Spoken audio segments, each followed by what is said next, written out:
Bonjour, chronique bande dessinée aujourd'hui, manga ou gekiga, avec L'homme sans talent de Yoshiharu Tsuge.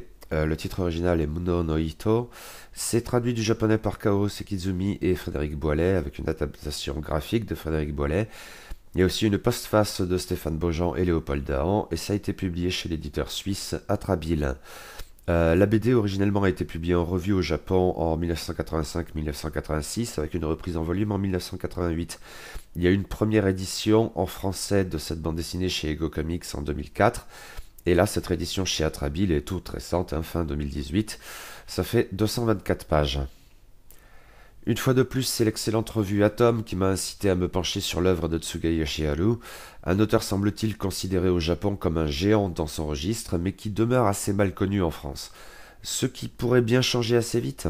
En effet, outre ce qui va nous retenir aujourd'hui, la réédition chez l'éditeur suisse Atrabile de L'homme sans talent, longtemps le seul volume de l'auteur traduit en français chez Feu l'éditeur Ego Comics, ces derniers mois ont vu Cornelius se lancer dans l'édition de ses autres œuvres au travers de luxueux recueils d'histoires courtes.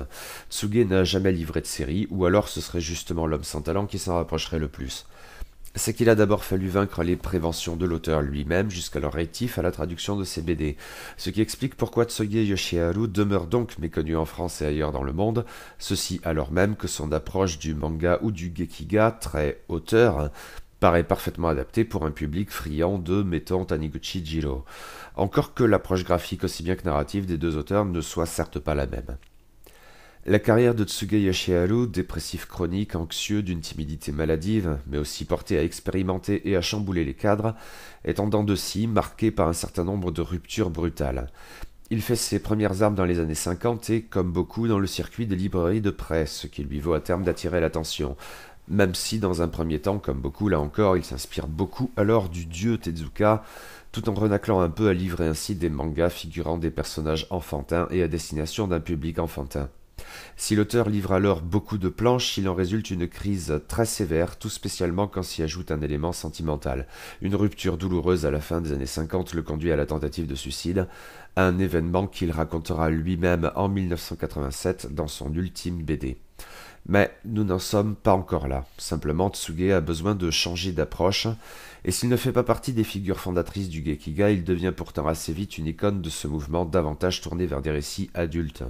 Cependant, sa manière demeure très personnelle et il expérimente en revue, et d'abord et avant tout dans la célèbre Garo, à la fin des années 60, avec des récits courts et sombres, tantôt très réalistes, à un point inouï jusqu'alors, tantôt oniriques, des développements des propres rêves de l'auteur, si pas des adaptations directes de ses rêves, où le sexe a sa part et la morale ou l'édification ses limites, où l'histoire enfin peut se montrer secondaire avec une focalisation appuyée sur la psychologie des personnages envisagée au prisme de la plus grande authenticité possible.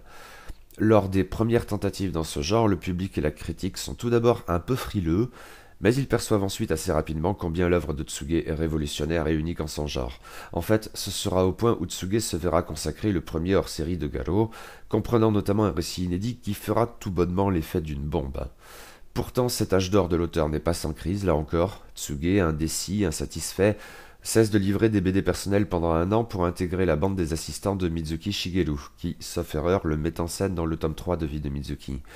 Mais il alternera ensuite pendant quelques années ce travail d'assistant et ses œuvres davantage personnelles. Il envisage cette période comme particulièrement fructueuse. Il a de son propre aveu beaucoup appris auprès de Mizuki Sensei. Le retour de Tsuge suscite le même mélange d'incompréhension et d'admiration que quelques années plus tôt.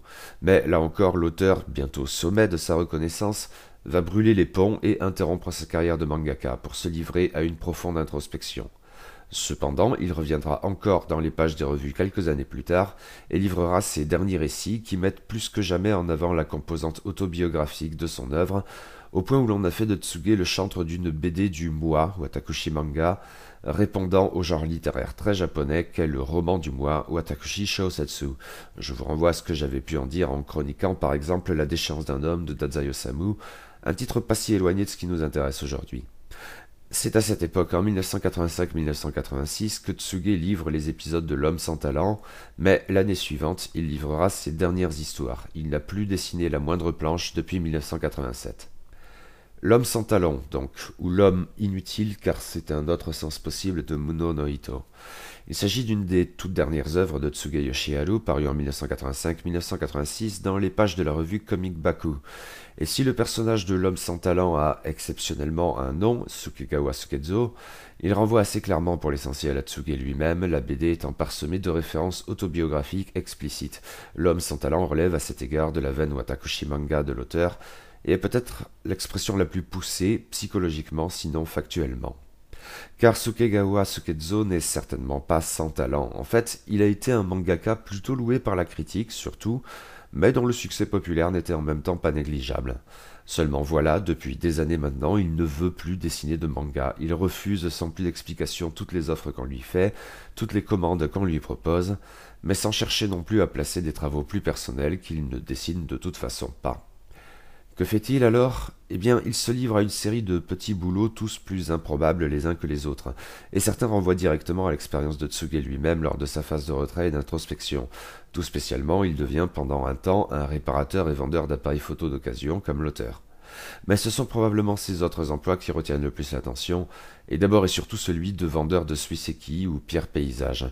Il s'agit de ramasser des cailloux dans la rivière, dont les formes naturelles, aucune intervention humaine, évoquent tel ou tel paysage ou animal ou homme, éventuellement des choses plus abstraites, et de les vendre. Le suiseki a connu une certaine vogue pendant un temps, mais quand Sukegawa s'y met, c'est passé de mode depuis longtemps.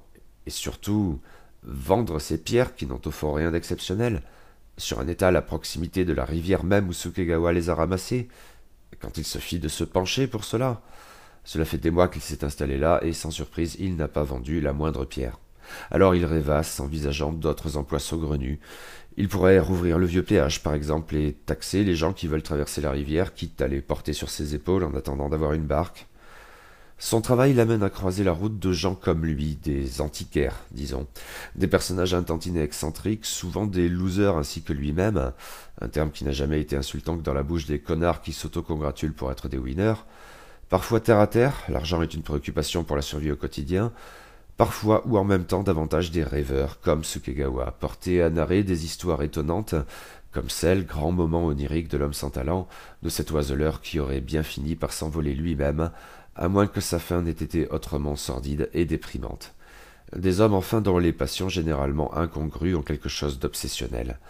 Un petit cercle plus ou moins amical, parfois réconfortant, parfois pénible, tantôt admirable, tantôt irritant, autant de variations sur le personnage complexe qu'est Sukegawa lui-même, autant d'adeptes de la fuite de manière générale et pas seulement devant leurs responsabilités. Mais rien d'étonnant dès lors si Sukegawa sur le tard se pose la question de l'évaporation. Je vous renvoie à mes articles et mes vidéos sur le reportage Les évaporés du Japon de Lena Mogé et Stéphane Remael et sur le film d'Imamura Shohei, L'évaporation de l'homme. Or, Sukegawa, sans surprise, vit dans la misère, et sa famille avec lui. Sa femme procure l'essentiel des maigres revenus du foyer en crise en distribuant des prospectus dans les boîtes aux lettres. Il pourrait mettre fin à tout ça en livrant des mangas. Pourtant, il s'y refuse. Il ne veut pas ou ne peut pas. Il se complaît en fait dans cette misère, comme si d'une certaine manière il la recherchait, tout en multipliant les projets saugrenus supposés leur faire gagner beaucoup d'argent, quand l'échec à cet égard est une certitude pour tout le monde sauf notre homme sans talent. Pour son épouse, c'est une situation toujours plus intolérable, et elle ne cesse de le houspiller tout au long de la BD. Seulement, à force, elle paraît bien comprendre que son mari ne se remettra pas au manga, la seule chose pour laquelle il est doué, et ne reste dès lors plus dans ses paroles et dans ses gestes que de la rancœur pour cet incapable, ce fainéant, cet époux qui ne remplit pas son rôle d'époux, qui fuit lâchement et égoïstement ses responsabilités. La tension au sein du couple suinte littéralement des pages où figure la femme, et, de manière assez significative, pendant un long moment, une bonne centaine de pages, Tsuge, quand il la dessine, fait en sorte de ne jamais montrer son visage, ce qui ne rend les récriminations incessantes que plus amères et douloureuses, en traduisant bien la honte subie par Sukegawa. Même si celle-ci ne l'incite à rien à contacter les revues ou même simplement à répondre aux offres qu'on lui fait régulièrement, ce qui va au-delà d'une pose d'artiste, même si elle lui a sans doute fourni un bon prétexte initialement. Le besoin est là pourtant, d'autant que le foyer en crise comprend un troisième membre, ce petit garçon plutôt maladif qui, très récurrent, vient chercher son père absent, indifférent et veule pour le ramener à la maison à la fin de plusieurs épisodes. Un gimmick qui, à vrai dire, n'est pas dépourvu d'un certain humour, si passablement tordu et malaisant, c'est que L'Homme sans talent n'est pas une bande dessinée unilatérale. Je suis tout naturellement porté à mettre en avant, comme dans La déchéance d'un homme, la peinture précise autant que douloureuse de la dépression et de ses implications au regard du travail et de la famille. On m'épargne la patrie, ouf. Mais il y a plus dans cette bande dessinée, de l'onirisme et oui, de l'humour, même très amer.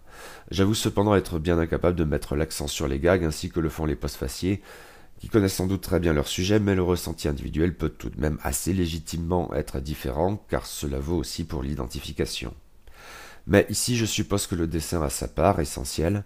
Si la couverture de cette réédition chez Atrabile semble mettre l'accent sur la dépression et la douleur, à bon droit en ce qui me concerne, de fait, là encore, la BD n'est pas unilatérale, et la silhouette lunaire et gauche de Sukegawa, avec sa moustache emblématique, est à même de susciter le rire, comme la pitié, avec quelque chose d'un charlot peut-être, l'agacement aussi, certes, mais les personnages que fréquente Sukegawa ont de même tous des traits caractéristiques qui facilitent l'identification de manière assez futée, à la limite la plus pertinente de la caricature. Le dessin, de manière plus globale, est assurément remarquable, de grande qualité. Tsuge Yoshiharu compose des planches de toute beauté, faussement simples, généralement sobres, mais toujours bien vues, et on appréciera tout spécialement comment l'auteur parvient à sublimer la composante onirique ou contemplative de son récit, en inscrivant ses personnages généralement simples dans des décors plus complexes, mais pas nécessairement plus précis car le flou, l'indécision sont souvent de rigueur, toujours avec un à-propos remarquable. C'est vraiment un très beau travail. Amplement convaincu donc par cet homme sans talent qui parle au cœur avec les mots et les traits les plus justes. C'est effectivement une très grande bande dessinée, très personnelle, très juste aussi, et il me faudra jeter un œil au reste de la production de Tsuge Yoshiharu, probablement du coup avec Les Fleurs Pourpres, le premier recueil de l'auteur chez Cornelius, tout récemment paru donc, et qui porte sur les années 1967-1968. Bientôt.